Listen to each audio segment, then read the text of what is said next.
Nanti ada beberapa pertanyaan yang akan saya lemparkan kepada Bapak Ibu, tapi nanti bergilir. Dan kesempatan pertama kepada Pak Ali, kemudian lanjut ke peserta berikutnya. Urutannya sama seperti yang tadi. Lanjut ke Ibu Ayu, Bu Nina, Bu Laila, dan terakhir Pak Kamarudin. Ada beberapa pertanyaan nanti akan saya ajukan. Silakan jawab sesuai dengan uh, apa yang Ibu pahami dari pertanyaan tadi. Nah, yang pertama ini untuk Pak Ali. Nih, Bapak masih ingat mungkin ya RPP yang Bapak buat? Ya, Pak. Oke. Ini kalau dilihat dari RPP yang Bapak buat, apa pendekatan yang Bapak buat di RPP ini?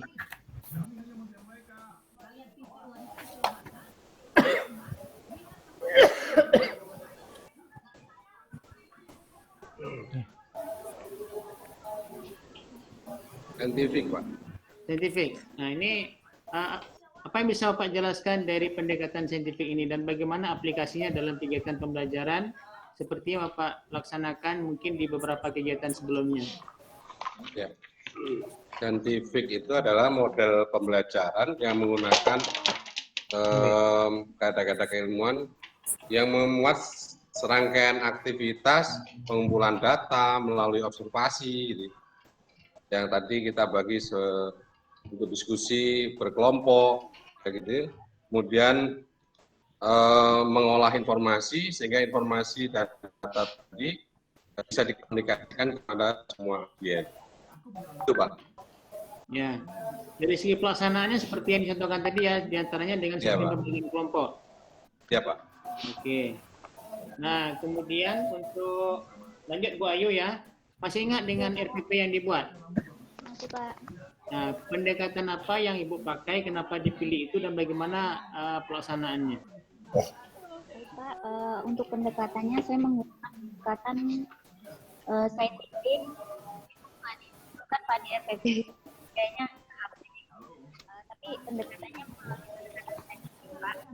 Di sini bisa dilihat dari langkah-langkahnya, yaitu memuat pengumpulan data di kegiatan ini, Pak. Suara Ibu kadang besar, kadang kecil. Oke, itu Pak. Tuh, coba ulang lagi Bu.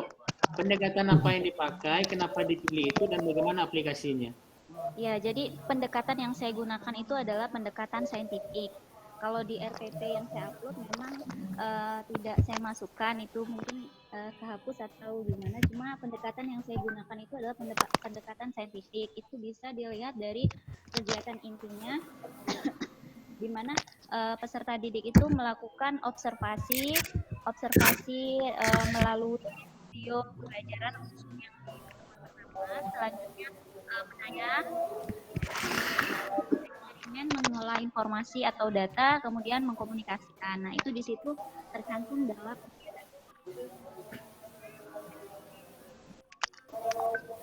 Pertimbangan Ibu memilih pendekatan saintifik apa? karena pendekatan saintifik ini relevan, Pak. Maksudnya sesuai dengan model pembelajaran yang saya gunakan, yaitu problem based learning gitu. Jadi problem based learning itu saya tampilkan melalui video pembelajaran itu. Setelah itu saya kaitkan dengan pendekatan saintifik gitu. Jadi menurut saya pilih pendekatan saintifik karena sesuai gitu Pak dengan model pembelajaran saya gunakan. Oke. Lanjut, Bu Nina, pertanyaan yang sama, pendekatan apa yang dipakai di penyusunan RPP, kenapa dipilih, dan bagaimana realisasi dari pendekatan yang Ibu pilih ini? Baik Pak, kalau menurut saya kenapa saya memilih model pembelajaran saintifik ini, karena memang relevan dengan materi yang akan saya ajarkan, sehingga bisa menghidupkan suasana kelas atau mengaktifkan kondisi kelas saat pembelajaran materi tersebut.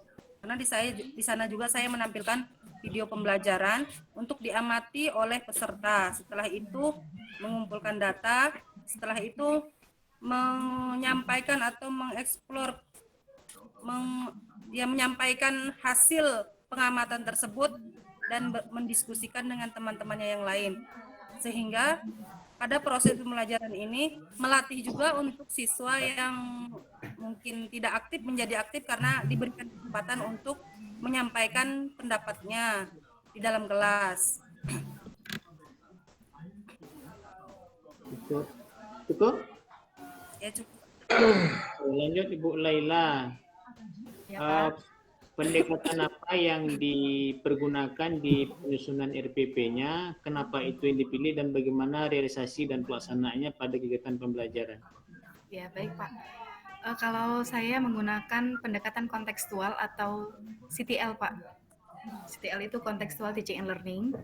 Kemudian kenapa saya memilih itu? Karena CTL ini pembelajarannya holistik yang pertama. Jadi ada beberapa sintak-sintak atau langkah-langkah pembelajarannya itu bertujuan mengaitkan antara subjektivitas atau materi pada pengalaman nyata atau apa ya?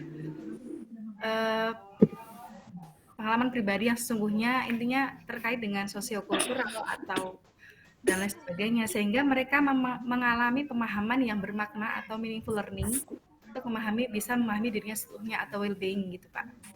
Kalau untuk sintak-sintaknya itu ada modeling, kemudian nanti dibentuk kelompok juga, learning community. Modeling ini nggak harus guru Pak, jadi bisa siswa, karena pembelajarannya terpusat kepada peserta didik atau student center learning. Jadi nggak lagi teacher center learning gitu. Kemudian ada juga questioning, kemudian nanti ada juga constructivism atau mengonstruk pemahaman.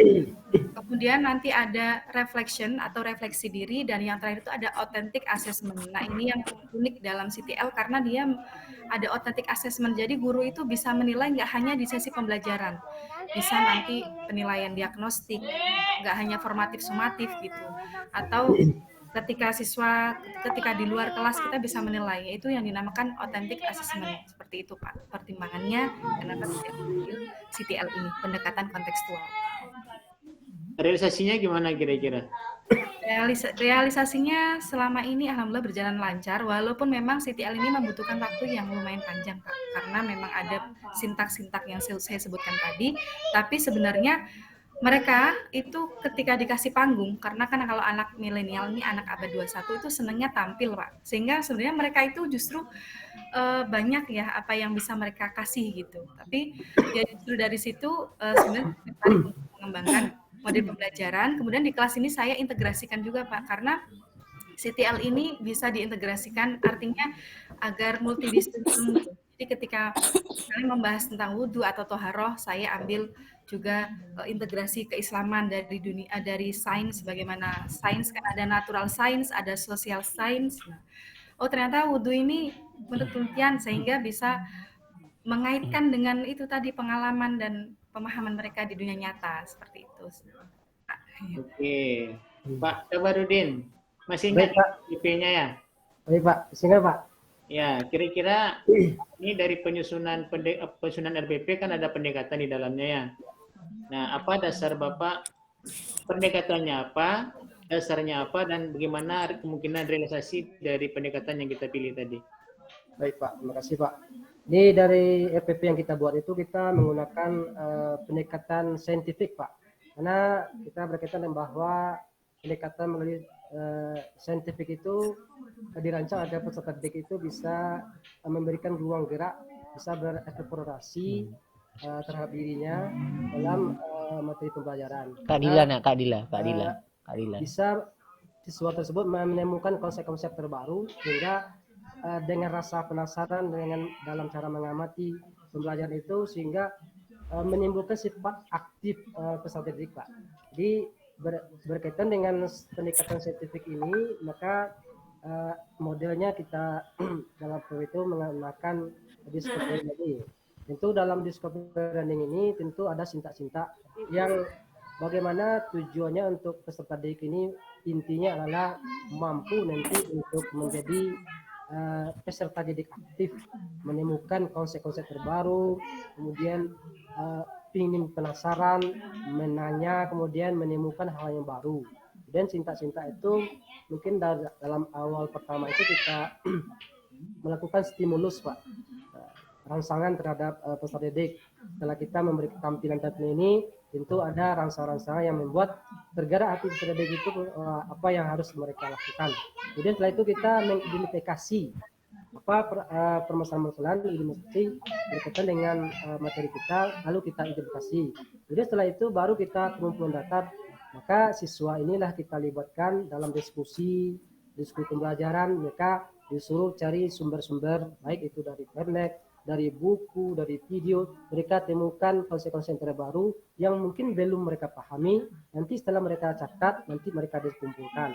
Maka data yang telah mereka dapatkan itu, yang telah didiskusikan itu akan diverifikasi, Pak. Artinya diuji kebenarannya, baik melalui diskusi tadi, kan nampak nanti ternyata mereka menemukan ini, betul enggak dalam konsep ini memang ini.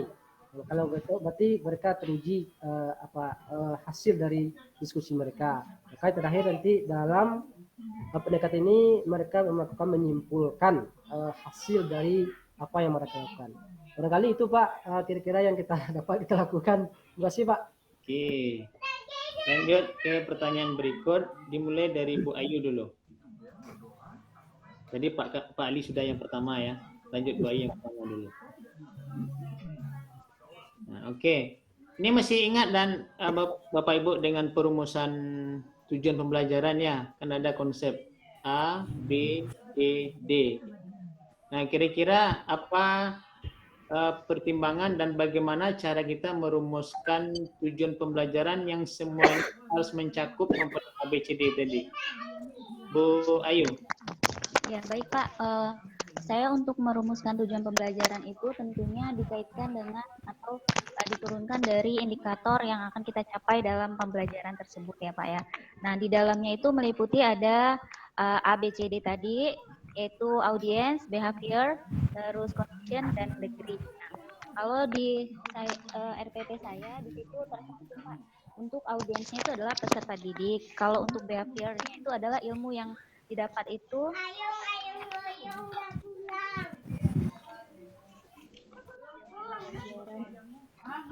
kalau untuk behaviornya itu ilmu yang didapat itu materinya Pak ya. Jadi terus kalau untuk kondisionalnya itu adalah mode pembelajaran yang saya gunakan itu PBL, dan yang terakhir itu degree. Itu biasanya saya masukkan ke tujuan pembelajaran di bagian akhir itu ada dengan baik, dengan benar, atau ya dengan baik dengan benar gitu Pak. Tujuan pembelajaran yang Ibu buat sudah mencakup keempat komponen tadi? Sudah Pak. Sudah. Lanjut Bu Nina. Nih, dasar penyusunan tujuan pembelajaran yang mencakup komponen ABCD tadi kira-kira bagaimana ya Ibu menjelaskannya? Untuk merumuskan tujuan, kita berpatokan kepada ABCD tadi. Yang pertama audien tadi kira-kira sanggupnya di mana, di mudah dulu atau di susah, kan itu tidak menjadi patokan yang mudah dulu atau yang susah, tapi bagaimana kita menyampaikan materi tadi, siswa bisa menangkap materi yang akan kita sampaikan atau tidak. Yang berikutnya behavior atau ilmu itu bisa kita tambahkan atau kita mencari referensi yang lain sesuai dengan KD kita yang akan kita ajarkan sehingga tujuan bisa dicapai. Yang berikutnya kondisional atau pendekatan. Nah, kalau misalnya pendekatan ini contohnya punya saya tadi kepada hari akhir, menurut saya itu cocok dengan pendekatan metode PBL, atau mungkin dengan materi jenazah tidak bisa dipakaikan metode PBL sehingga disesuaikan dengan materi yang akan kita ajarkan. Kalau di degree itu kita harus melihat bagaimana nanti hasil akhirnya kepada siswa. Nah, menurut Ibu, penyusunan rumusan tujuan pembelajaran Ibu sudah mencakup 4 komponen yang tadi, nak? Iya, Pak. Sudah, Pak. Sudah. Nanti. Okay. Lanjut, Ibu Laila. Pertanyaan yang sama, kira-kira apa respon Ibu? Iya, sama Pak, masih sama. Karena kan tujuan pembelajaran itu juga diturunkan dari KIKD juga ya Pak ya, kemudian jadi IPK. Sehingga diharapkan adanya hasil belajar, materi dan hasil belajar yang ingin dicapai. Yang pertama tadi ada audience, kemudian behavior, condition, dan yang terakhir kemudian degree. Kalau untuk audience sendiri itu kita lebih ditekankan kepada bagaimana agar bisa berpusat kepada peserta didik gitu Pak. Kemudian kalau untuk yang conditionnya itu gimana rumusan tujuan pembelajaran tadi ada KKO, maksudnya menggunakan KKO seperti itu. Kemudian kalau untuk kondisinya sendiri itu adanya aktivitas, gitu, aktivitas yang akan dilaksanakan apa sih misalnya melalui model pembelajaran kontekstual, teaching and learning dan lain sebagainya. Kemudian untuk degree atau adanya perbandingan seperti itu Pak. Misalnya ya bobot materi mau dari konkret ke abstrak atau seperti apa induktif, deduktif dan lain sebagainya gitu. Kira-kira seperti itu Pak. Oke, Pak Kabar. Baik Pak, kalau kita tujuan pembelajaran ini tentu mengarah juga sebenarnya sama disampaikan oleh kawan-kawan tadi, cuman kita berkaitan pembuat tujuan dari LPP ini tentu kita mengarah juga kepada KD Pak. Kepada KD kemudian kita lihat indikatornya. Kemudian setelah itu kita lihat juga kepada kemampuan siswanya. Jadi setelah itu bagaimana diapor itu tentang materi-materi tingkat kesulitannya. Apa kita harus menggunakan KKO yang dalam modelnya mulai dari C1 sampai tingkat C6. Itu kita urutan. Kalau kemampuan siswa itu baru mampu di C3 baru kita materikan materi baru kita buatkan di C3. Kemudian dalam kondisian tentu berkaitan juga dengan tujuan pembelajaran itu bahwa mungkin berkaitan termasuk juga lingkungan Pak. Ketika kita memberikan materi ini dengan menggunakan ini tentu tidak nyambung, misalnya internet yang tidak ada misalnya. Itu berkaitan dengan tujuannya. Jadi ketercapaian materi itu ketercapaian apa yang kita buat itu harus kompetisitas dengan semuanya Pak. Baik itu lingkungan, baik itu kondisi sekolah, peserta didik, kemudian materi itu sendiri, hingga hasil dari hasil dari tujuan itu bisa terfokus, bisa dinikmatilah oleh peserta didik itu sendiri. Itu barangkali Pak dari kita. Oke, lanjut Pak Ali dengan pertanyaan yang sama Pak Ali. Baik, Pak. Dalam rumusan tujuan, karena kita mesti karena juga turunan dari KIKD dan terutama turunan dari indikator yang sudah kita rumuskan. Kemudian prinsip dasar yang kita gunakan di ABCD itu jadi betul-betul jadi acuan. Saya melihatnya dari nanti capaian hasil akhir ini apa yang kita akan capai dari proses pembelajaran ini. Hingga nanti kita bisa menganalisis kondisi peserta seperti apa, kemampuan.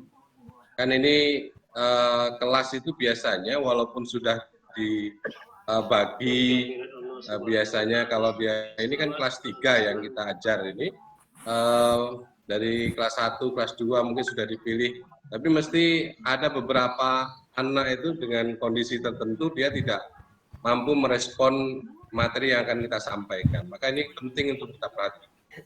Kemudian bobot materi ini juga perlu kita takar, kira-kira materi ini agak susah diserap oleh audien atau tidak.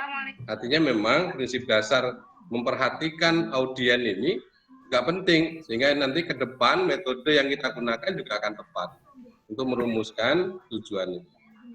Jadi merumuskan tujuan itu memang betul-betul harus memperhatikan 4 hal itu Pak, menurut saya. Dan menurut saya di tujuan yang saya buat ini sudah sedikit banyak memenuhi target yang kita akan capai. Terima kasih Pak. Oke. Lanjut ke pertanyaan berikut. Ini Bu Nina. Nina yang pertama dulu. Dari kegiatan perangkat sampai sekarang mungkin istilah hot bukan istilah asing lagi bagi dosen dan peserta. Nah, Bu Nina, bisa nggak dijelaskan hot itu apa dan pada bagian mana yang mesti kita buat pada kegiatan pembelajaran istilah ini? Untuk materi atau soal Pak? yang Ya, disampaikan. makanya itu ditanyakan kira-kira di bagian yang mana yang hot itu apa, kemudian pada bagian mana yang mesti harus dipergunakan istilah hot ini. Ya, kalau untuk materi yang hot itu biasanya berada di KI 4. Nah, untuk materinya biasanya itu penerapan hukum tajwid pada surah Al-Qur'an. Itu termasuk hot untuk materi. Kalau untuk soal itu biasanya kita menelaah dulu, membuat soal itu menelaah dulu. Setelah itu baru kita bisa menentukan jawabannya. Dicontohkan, ada deskripsi soal yang panjang, nanti diambil kata intinya atau inti pokok dari deskripsi tadi dijadikan pilihan jawabannya. Dah. Nah, Ibu Laila, hot itu apa dan kira-kira apa yang mesti kita lakukan pada perangkat sehingga ini bisa terkategori hot, apa yang kita buat dalam kegiatan pembelajaran untuk beberapa komponen yang tadi? Iya Pak, kalau hot itu artinya higher order thinking skill. Jadi itu kebalikan dari lots. Kalau lots itu lower order thinking skill. Jadi di situ ada materi dan soal terkait dengan hot. Siapa yang terkait materi itu biasanya kan kalau materi itu ada tingkatannya faktual, kemudian konseptual, prosedural, metakognitif. Jadi kalau hot itu udah masuk di meta gitu. Kemudian kalau soalnya itu ya soal yang tidak hanya anak-anak tuh diminta untuk mengingat kembali atau recall. Nah, jadi dia udah masuknya menganalisa, kemudian mengaitkan atau relating dengan kehidupan nyata. Jadi tidak hanya sekedar menyebutkan pemahaman dasar dan lain sebagainya. Sehingga anak-anak berpikirnya itu lebih kritis ya sesuai abad 21 ya Pak. Salah satunya adalah critical thinking atau berpikir lebih kritis seperti itu kira-kira Pak. Oke, Pak Kabar. Ya Pak. Hot itu apa tuh? Dan bagaimana, apa yang mesti kita pertimbangkan dalam penyusunan perangkat sehingga terkategori apa yang kita buat itu masuk hot? Ya. Baik Pak, berkaitan dengan hal itu Pak, juga kita masukkan ke dalam materi tingkat kesulitan atau berkaitan dengan materi. Bagaimana anak-anak ini dalam pembelajaran bisa menganalisis, menelaah materi. Itu kemudian berkaitan dengan soal tentunya anak dipatokkan kepada KKU Pak. Bisa dari menganalisis soal hotnya, kemudian mencipta, bisa juga mengevaluasi. Itu kalau kita soal berarti sudah mengarah kepada hot. Intinya hot ini bagaimana daya serap anak itu bisa berpikir secara kritis Pak, tidak hanya vakum atau pasif. Nah, jadi hot itu adalah bagaimana hasil akhirnya anak ini bisa mampu berpikir kritis, inovatif, kolaboratif. Nah, itu barangkali Pak. Terima kasih Pak. Oke, Pak Ali. Ya Pak, poin penting yang saya dapat tangkap kalau sama mungkin dengan Bu Naja, Pak Anu, tapi kan yang ini kan melatih anak berpikir kritis, menggunakan kemampuan logika dia untuk kreatif, lebih kreatif gitu ya.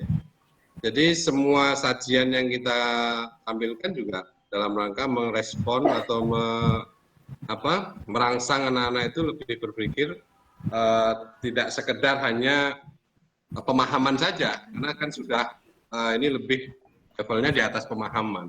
Dia bisa mengembangkan dari apa yang kita sajikan kalau dia bentuk materi. Kalau bentuk soal ya dia bisa mampu menelaah mana soal-soal itu kan mesti agak sulit. Dia tidak menyebutkan saja.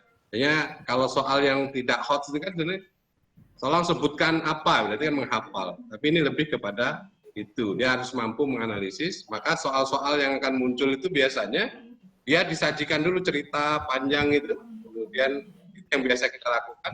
Kemudian anak-anak suruh menyimpulkan dari cerita itu sehingga muncullah jawaban itu yang kita maksud. Itu Bapak menurut saya. Oke, Bu Ayu terakhir. Ya, baik Pak. Menurut saya high order thinking skill itu adalah kemampuan berpikir kritis ya. Jadi dalam perangkat pembelajaran, HOTS itu tidak hanya pada penilaian saja, namun bisa dimasukkan pada indikator. Contohnya misalnya di indikatornya masuk kalimat atau kata analisis, terus evaluasi atau mencipta. Nah, itu sudah termasuk indikator yang dikatakan HOTS. Nah, selain itu, HOTS juga bisa dilihat dari model pembelajaran yang digunakan. Model pembelajaran yang digunakan itu tidak hanya berpusat pada guru, tetapi berpusat juga pada siswa. Gitu. Jadi dengan model-model pembelajaran yang mengajak siswa berpikir kritis itu menurut saya itu termasuk sudah HOTS gitu Pak, seperti itu. Terus yang kedua itu dilihat dari penilaiannya.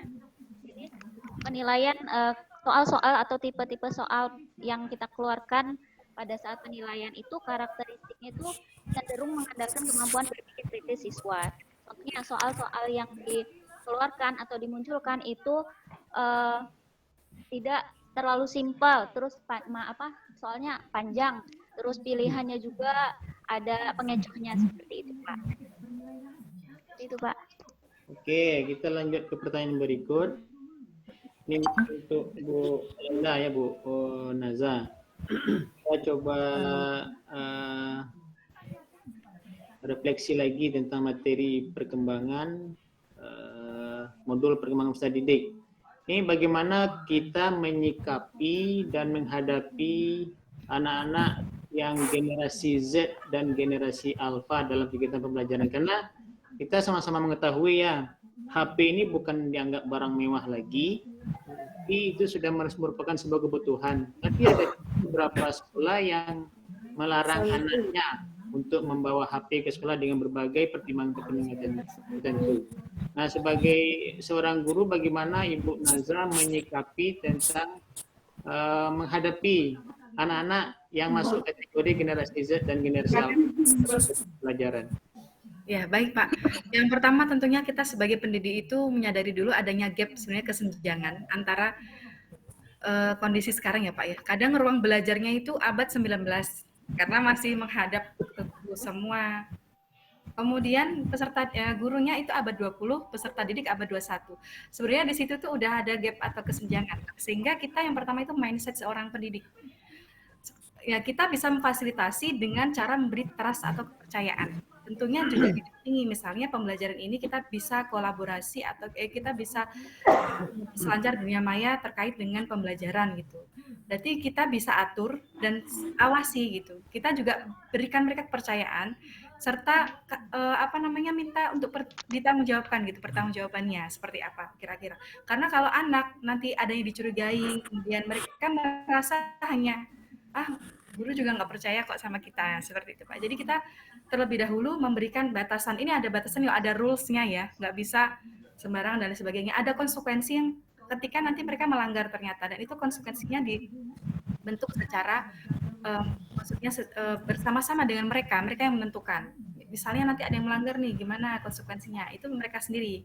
Sehingga mereka terlibat dalam rules-nya, pembelajarannya secara langsung seperti itu Pak kira-kira. Jadi kita berikan kepercayaan kepada mereka karena memang di abad 21 ini anak-anak itu rasanya kalau belajarnya konvensional itu sangat tidak menarik gitu. Sehingga memang pengelolaan kelas saat ini tuh tantangannya luar biasa. Kalau dulu mungkin hanya sebatas buku, pensil, buku, spidol, papan tulis, sekarang itu lebih dari itu. Bahkan sekarang udah ada namanya metaverse. Anak-anak belajar seperti padahal itu hanya pakai Oculus atau VR dan lain sebagainya. Kira-kira seperti itu, Pak. Oke, Pak Kabar, gimana nih cara menghadapi anak-anak generasi Z, generasi Alpha dan kegiatan pembelajaran yang kadang mereka justru lebih cerdas dari kita dalam penggunaan teknologi ini? Baik Pak. Yang pertama sekali tentu kita sebagai guru di abad 21 ini update ilmu Pak. Ada ilmu bagaimana paradigma itu atau cara pandang kita sebagai guru yang mungkin kurang memahami teknologi IT misalnya, harus kita update. Bagaimanapun kita seorang guru harus hari ini harus wajib bisa menggunakan IT Pak, karena menurut kita bahwa hari ini guru itu tidak lagi sebagai sumber belajar Pak, tapi guru itu sebagai sumber jejaringan. Misalnya hari ini guru misalnya anak-anak kita hari ini sumber belajar kita adalah buka ilmu atau buka sumber belajar ini atau pustaka digital. Jadi guru-guru itu mengarahkan Pak. Jadi itu salah satu target pembelajaran guru harus mengupdate ilmu, harus menyesuaikan kondisi, harus benar-benar mampu untuk menyesuaikan dengan keadaan. Kemudian tugas guru berikutnya menghadapi anak generasi Z itu, tentu kemampuan anak-anak di generasi Z itu secara IQ-nya memang menonjol. Akan tapi secara individualnya dapat kita rasakan hari ini tentu secara ada sedikit penurunan, sehingga anak-anak generasi Z itu lebih cenderung individual Pak. Oleh karena itu inilah tugas guru, di samping kita mengada ilmu, kemampuan IT bagus, kemudian kita melalui pendekatan secara hati kepada anak, bagaimana generasi Z ini cerdas secara intelektualnya, cerdas secara emosionalnya, dan cerdas secara spiritualnya Pak. Itu Pak, terima kasih. Pak Ali. Ya Pak, ini tantangan berat ya Pak. Iya, makanya. Ya, tantangan berat. Apalagi tadi kalau Pak Kabar bilang, ini sih kalian menyambung, ini intelektualnya bagus, kreativitasnya juga bagus. Ini kan dua sisi yang tidak mudah kalau dulu kita pahami, bapak kita, orang-orang tua kita, guru-guru kita itu kalau mau tekun, cerdas ya baca. Nah ini, melatih anak baca di dunia yang dunianya mereka ini kan literasi yang kita bangun ini belum sampai bisa menumbuhkan rasa percaya diri bahwa itu dibutuhkan anak. Anak-anak itu belum tentu sadar. Yang asik dengan dunianya sendiri, kata Pak Kabar tadi, ini memang luar biasa. Kalau menurut saya, ini butuh terobosan. Pemerintah juga, kita sebagai guru, kalau tadi contoh, kalau pembatasan, kata Bu Naja, di ruang belajar, itu atas konsensus bersama ya nggak apa-apa. Tapi pada sisi lain kita juga harus sadar bahwa itu sumber belajar yang kemampuan kreativitas anak itu memang luar biasa. Beda melampaui gurunya. Gurunya juga harus update dan memang mengarahkan ini. Jangankan kita mungkin. Kalau kita ini ada 8 jam di sekolah, padahal anak itu adalah 16 jam di rumah. Bapaknya aja angkat tangan kan? Kan gitu ya. Ini tantangan yang luar biasa. Mengendalikan dan mengkondisikan anak zaman milenial ini ya luar biasa. Menurut saya ini memang ada konsensus-konsensus yang kita bangun. Kalau di sekolah kami memang yang sudah berjalan itu di kontrak belajar di lingkungan di ruang kelas itu memang pengkondisian ketika tidak dibutuhkan untuk proses pembelajaran maka Android atau pesawat handphone yang biasa digunakan anak untuk berselancar itu ya dititipkan di depan kelas contohnya gitu. Kemudian ketika dibutuhkan untuk mengakses pengetahuan dan seterusnya nanti disepakati untuk digunakan. Dan kita memang sudah menerapkan beberapa pembelajaran itu menggunakan LMS dan bisa diakses anak untuk guru untuk memberikan tugas, kemudian dan anak bisa mengakses tugas-tugas di rumah. Dan kemudian di beberapa momen memang kita memaksimalkan anak kita buat sibuk dengan proyek yang setiap pembelajaran memang diharapkan guru-guru kita di sekolah kita ini mampu membuat satu tema proyek di setiap mapel yang akan diajarkan di satu semester. Di samping memang ada beban lembaga yang memang ini juga, apalagi di IKM ini Pak, kan ini juga ada beberapa target seperti penerapan P5 itu juga. Saya pikir kalau dikemas dengan bagus, itu bisa mengarahkan tadi yang diimpikan Pak Kabar, tingkat intelektualnya juga bagus, tingkat kreativitasnya juga bagus, dua-dua ini bisa terpenuhi dengan dunianya yang sekarang ini gitu ya. Tidak mengembalikan untuk yang dulu kan gitu ya. Kan tidak mungkin juga kita, sekarang kan juga debatable kemarin awal itu, apalagi sebelum pandemi Pak, kalau setelah pandemi ini nggak ada alasan lagi kan, karena pandemi memang kondisi yang mengkondisikan secara paksa anak harus orang tua dan lembaga pendidikan harus terbiasa dengan kondisi dunia zaman anak sekarang ini. Saya pikir itu, Pak. Oke, lanjut. Bu Ayu. Baik Pak, menurut saya untuk mengatasi anak generasi Alpha dan generasi Z dalam proses pembelajaran yang pasti itu kita sebagai guru harus melek internet dulu ya, melek teknologi. Jadi kita harus mengejar ketertinggalan kita, jangan sampai kita kalah pengetahuan teknologi dengan anak. Gitu. Terus setelah itu dengan menghadapi anak yang generasi Alpha dan generasi Z ini kan pembelajaran itu tidak dibatasi dengan ruang dan waktu. Jadi kapan saja kita menghadapi anak yang seperti itu, misalnya di luar sekolah, ketika kita ngelihat media sosial atau kegiatan-kegiatan anak di media sosial, kita bisa memberikan pembelajaran tersebut kepada anak. Bagaimanapun juga Pak, teknologi itu merupakan sebuah sarana pembelajaran. Namun apabila peserta menyalahgunakan pembelajaran tersebut, maka menurut saya jadi salah gitu Pak. Jadi tidak sesuai dengan tujuannya seperti itu. Nah, apa yang mutlak atau harus dimiliki bagi seorang guru itu adalah ya 4 komponen tadi Pak ya, itu kompetensi pedagogi, kepribadian, sosial dan profesional. Kompetensi pedagogik itu bagaimana seorang guru merancang pembelajaran, bagaimana seorang guru membuat pembelajaran itu supaya lebih menarik, melihat karakteristik peserta didik. Terus kalau kompetensi kepribadian, bagaimana seorang guru bisa memberikan contoh atau perilaku-perilaku yang baik dan seperti apa.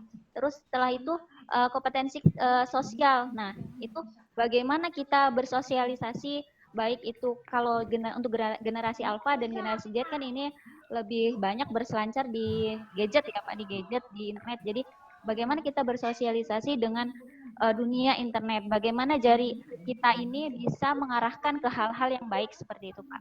Dan yang terakhir adalah kompetensi profesional. Nah, kompetensi profesional ini bagaimana cara kita seorang guru bisa mengolah materi-materi yang akan kita ajarkan kepada peserta didik ini tidak hanya itu saja gitu Pak. Jadi materi yang kita berikan kepada peserta didik ini menarik dan sesuai dengan permasalahan-permasalahan yang ada di lingkungan peserta didik.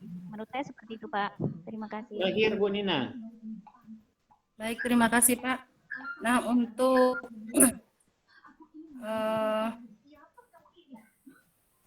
kurikulum Merdeka ini Pak bertepatan dengan ya lahirnya generasi Alpha dan generasi Z tadi, kita harus memberikan ruang kepada siswa untuk semaksimal mungkin menggunakan internet atau IT. Nah, ini pengalaman pribadi saya sendiri Pak, ketika memberikan materi ajar tentang menghindari perbuatan tercela seperti miras dan perkelahian antar pelajar, ketika saya mengarahkan mereka membuat video atau TikTok, langsung jiwa artis mereka itu keluar semua Pak.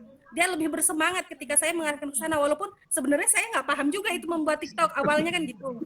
Tapi karena mereka yang mungkin memang jurusannya TKJ, mereka lebih hebat daripada kita. Bahkan kami malah nonton bareng bersama-sama, belajar bareng bersama-sama. Nah, itulah mungkin hikmahnya juga Pak.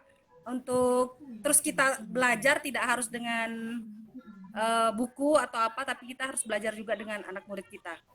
Kalau menurut saya itu sangat apa ya, lebih luas lah cakupannya belajar saat ini ketimbang belajar sebelumnya. Jadi memberikan seluas-luasnya kepada peserta didik untuk mengembangkan kreativitasnya.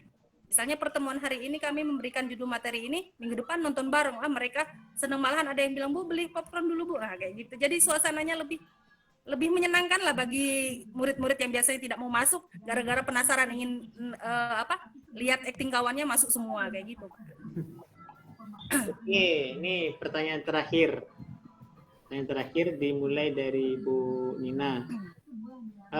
Mungkin masih terkait dengan pendalaman materi di perkembangan peserta didik.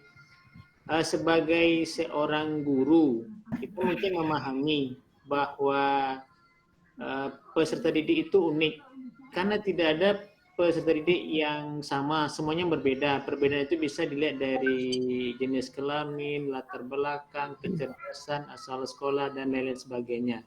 Nah, sebagai seorang guru, bagaimana kita menyikapi berbagai perbedaan yang dimiliki oleh anak-anak agar mereka bisa mengikuti kegiatan pembelajaran secara maksimal sesuai dengan apa yang mereka ingin pelajaran tadi. Silakan Bu Nina. Kalau menurut saya yang langkah utamanya yaitu mengenal dulu ketika pertemuan awal itu kita melihat latar belakang sekolah dulu lebih awal karena dari MTS dan SMP itu pasti berbeda latar belakangnya Pak. Kalau misalnya MTS mungkin ada kalem-kalem, kalau dari SMP ya umum lah kalau SMP Pak. Setelah itu ditanya suku apa, suku itu pasti mempengaruhi Pak. Kalau misalnya suku Jawa itu biasanya lebih sopan santun, mungkin seperti itu. Kalau suku Batak ya sopan santun, tapi kan memang nada bicaranya kasar. Jadi dikenali dulu dari awal kita perkenalan masuk itu. Jadi diidentifikasi. Setelah itu lebih memudahkan kita dalam proses pembelajaran berikutnya, sehingga kita terbiasa dengan yang suku Batak nadanya seperti itu, kita tidak tersinggung dan kawan-kawannya juga sudah memahami. Jadi tidak ada miskomunikasi dengan peserta didik dan sesama peserta didik kalau dari awal kita mengetahui latar belakang, sehingga ketika belajar atau proses pembelajaran bisa dilaksanakan dengan maksimal. Oke. Maaf tadi sebelumnya itu pertanyaan pertama untuk Pak Kabar, tapi karena sudah diberikan ke Bu Nina, tidak masalah ya. Oke, lanjut Pak Kabar.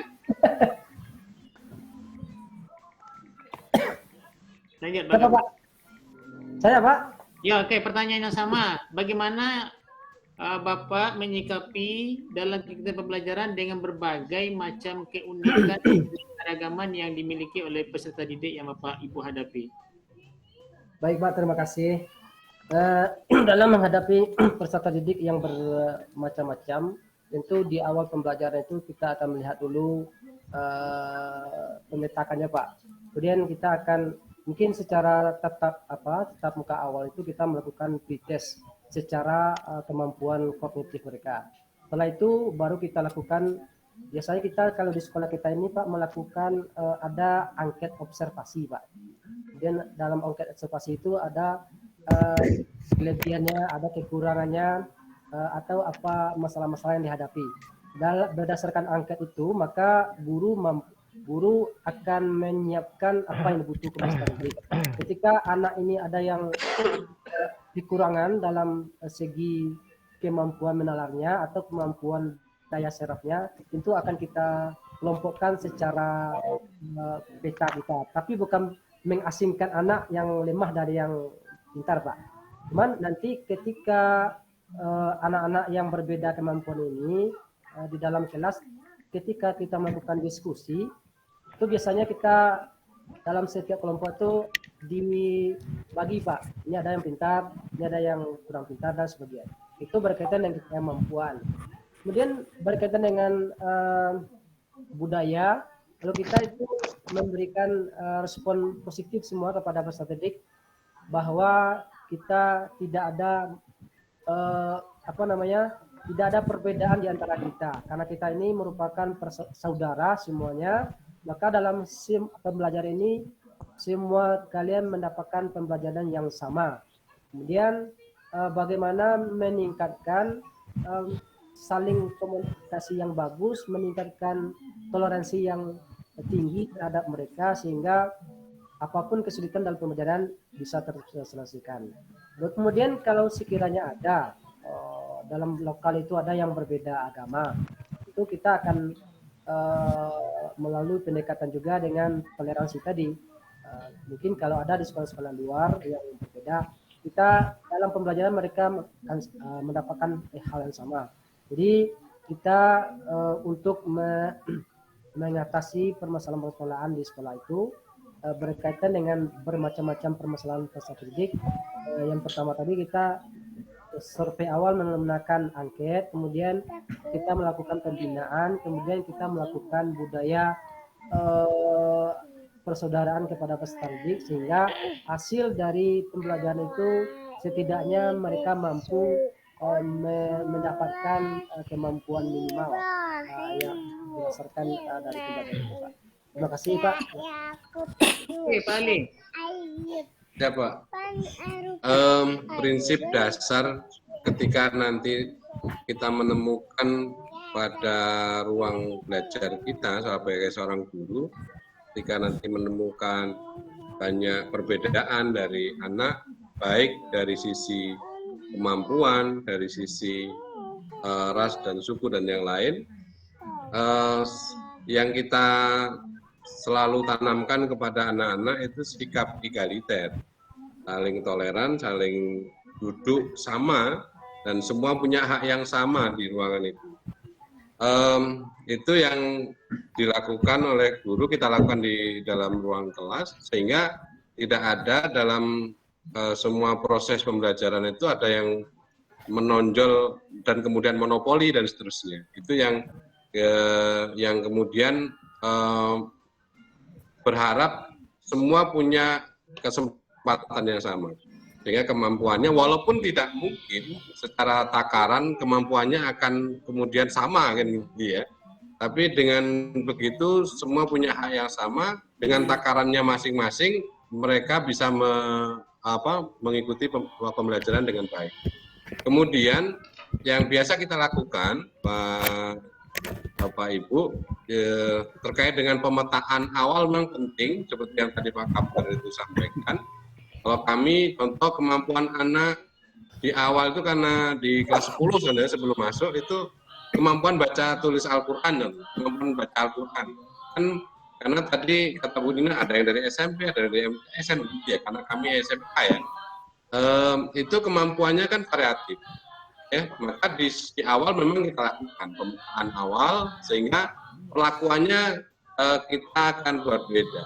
Jadi ada yang memang nanti akan muncul belajar dengan sebaya. Jadi yang memang sudah mahir baca Al-Quran nanti bersama guru dan guru-guru pendamping yang lain akan membantu percepatan kemampuan anak yang belum bisa baca Quran, mungkin masih iqra berapa dan seterusnya.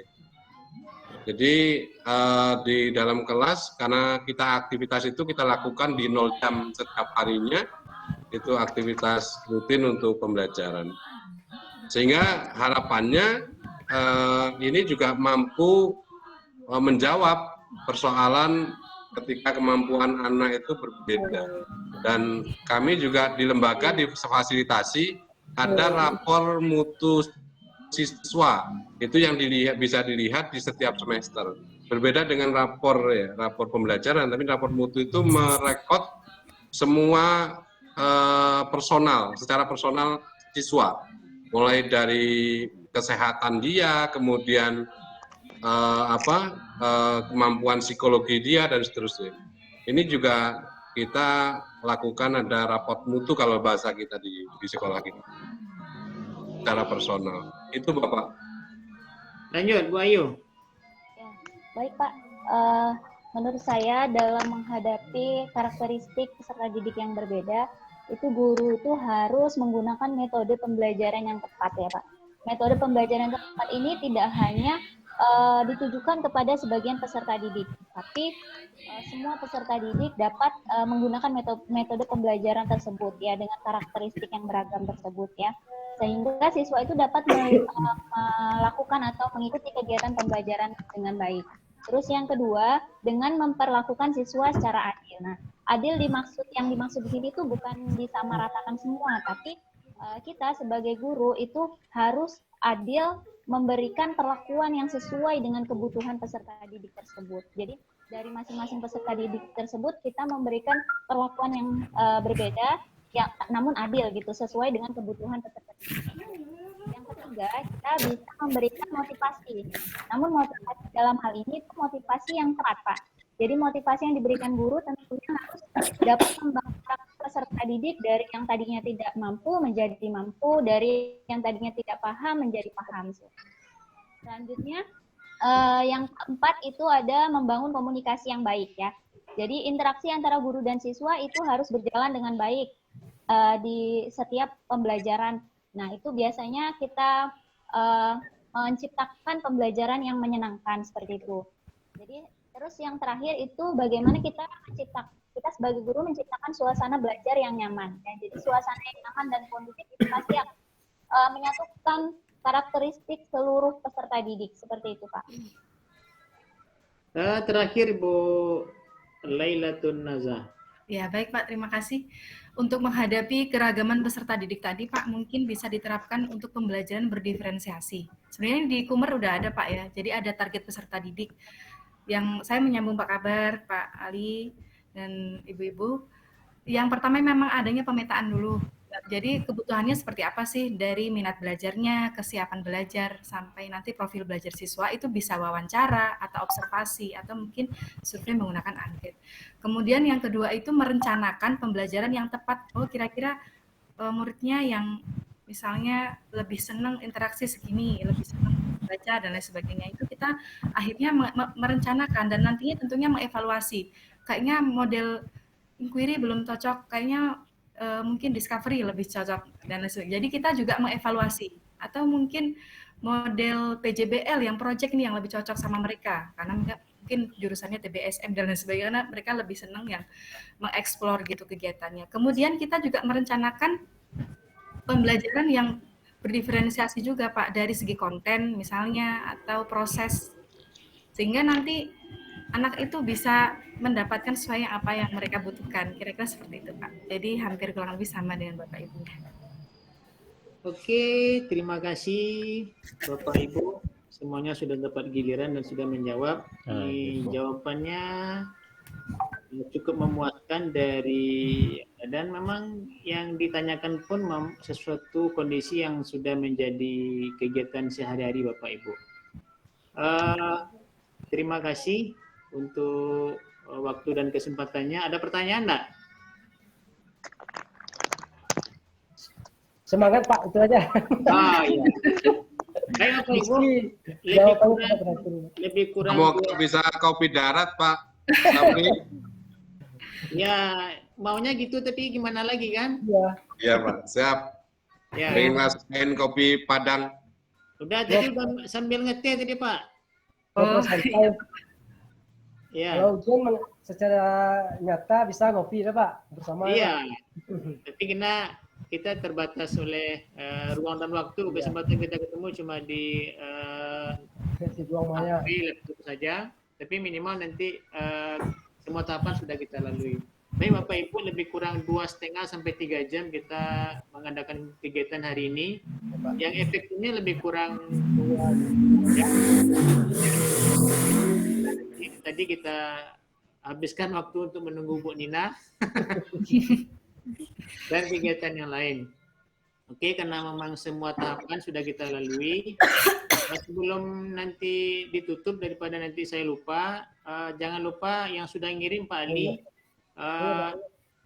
tolong dikirimkan nanti hasil tulisan terbaik Bapak Ibu yang sudah dibuat tadi sebagai bukti kalau Bapak Ibu sudah melalui tahapan kegiatan kompre untuk baca tulis Al-Quran. Nah, kemudian untuk praktik juga sudah, kemudian tanya jawab juga sudah. Rasanya untuk membuat sudah selesai, Bapak Ibu bisa nanti istirahat untuk besok hari karena fokus pelatihan kita nanti ke kelompok 3.